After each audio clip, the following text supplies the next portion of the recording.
Russian Beacon satellite is to light up the night sky, an artificial star to reflect the sunlight to parts of Earth. So after NASA's patent on Nibiru that came out in the 1950s, you'll see details of that in my previous video. That patent is owned by Bausch and Lomb and NASA collaborating together.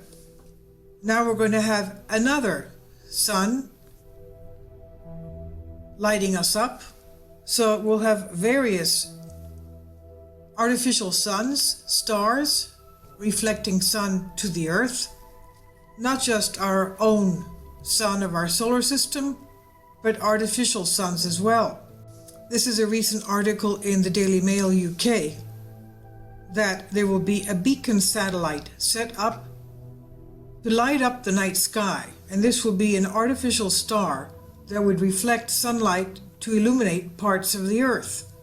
Now, what's the reason for doing that? Why would they want more sunlight in the Earth when we already have global warming, quote unquote, already? This will be a Russian satellite. They want to copy what NASA has done from the US side.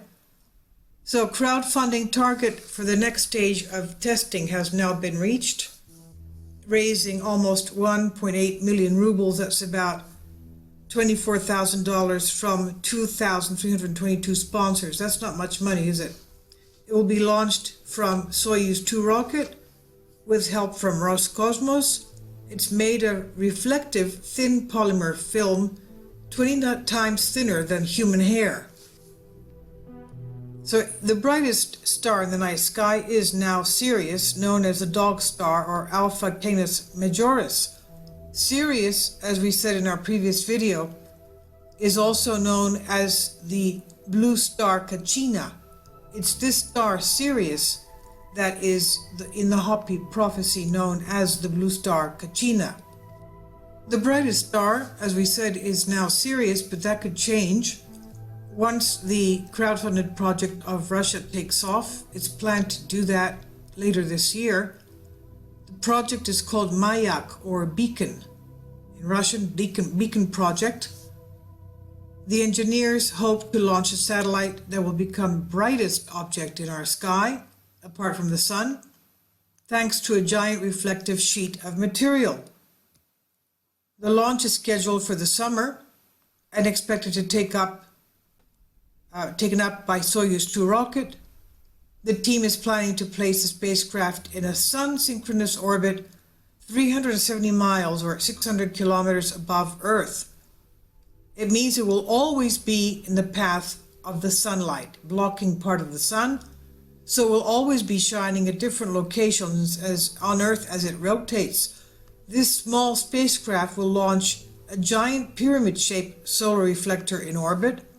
The reflector is 170 square feet or 16 square meters in size and made of thin polymer film 20 times thinner than human hair, as we said before. And their aim is to promote space research in the country to make science and engineering more appealing to young Russians.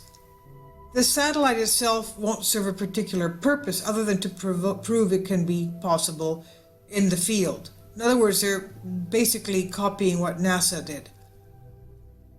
The target of this $20,000, some odd dollars, has now been surpassed, and now they're at 24,000. I mean, whoopee, you know, what can you say? It's amazing, you know.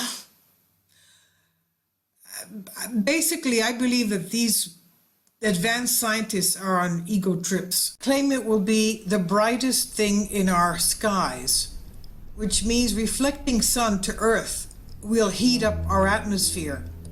This should be something criminal concerning this. Somebody should stop them.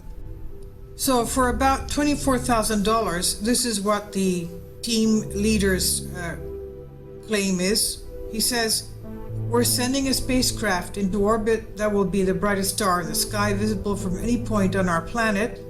He's the leader, Alexander Shayenko. He's head of the Modern Cosmonautics course at Moscow State University of Mechanical Engineering. And he adds, we want to show that space exploration is something exciting and interesting, but most importantly that today it is accessible to everyone who is interested. You know, it's basically they want to prove something while heating up our atmosphere. I'll leave a link below for you for this.